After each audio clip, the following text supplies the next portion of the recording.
नमस्कार, आप देख रहे हैं ज़मीनी खबर और हमारे साथ आशुतोष सिन्हा जी हैं। बनारस से एमएलसी हैं और लगातार ज़मीन पर तमाम मुद्दे उठाने के लिए और सदन में सब तमाम मुद्दों को उठाने के लिए काफ़ी ज़्यादा चर्चित रहते हैं। बनारस का अगर बात करें तो बजट आ चुका है, आपको क्या लग रहा है बनारस के लोगों को क्या मिला इस बजट में? देखिए, बात होनी चाहिए पूरे प्रदेश की। शुरुआत पूरे प्रदेश से करते हैं कि इस बजट में वित्त विहीन के शिक्षकों को आदरणीय अखिलेश यादव जी की सरकार में 200 करोड़ रुपए मानदेय मिला था। इस सरकार में मानदेय नहीं दिया गया। वित्त विहीन के शिक्षकों को नियमित करने की बात नहीं हो रही है, उनकी उपेक्षा हो रही है। अभी प्रेरकों का 401 करोड़ रुपए सरकार के पास बाकी है।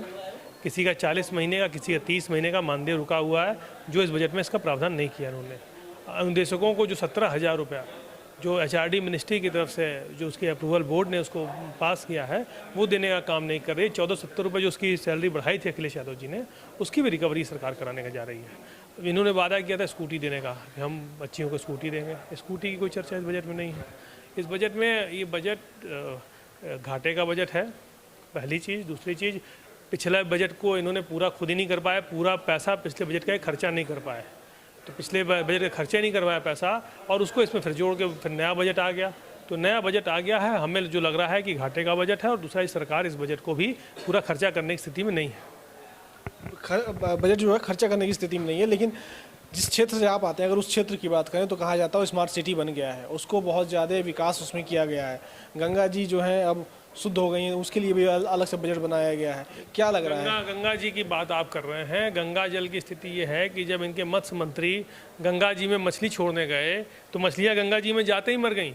अब आप समझिए कि गंगा जी में कितना ज़्यादा उसका चाहे BOD कितना कम हो गया है, उसमें कितना ज़्यादा आप समझ लीजिए कोलीफॉर्म की संख्या बढ़ गई है कि आज जैसे ही मंत्री जी ने छोड़ा, मत्स्य मंत्री ने मछली छोड़ी गंगा जी में और गंगा में जाते ही मछलियाँ मर गई।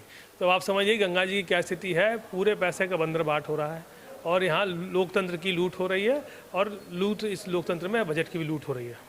बजट की लूट हो रही है, लेकिन जिस तरीके से सरकार का कहना है कि इस बजट से हर क्षेत्र के लोगों का विकास होगा, खासकर युवाओं को नई नौकरी मिलेगी, इंडस्ट्री तमाम आएंगी, इस तरीके की बात कही जा रही है। देखिए, इस बजट में कहीं भी किसी जो चीनी मिल बंद पड़े हैं, हमारे यहाँ हमारे कंस्टिट्यूंसी में बलिया है, वहाँ चीनी मिल बंद पड़ा, उसको शुरू करने की कोई बात नहीं है।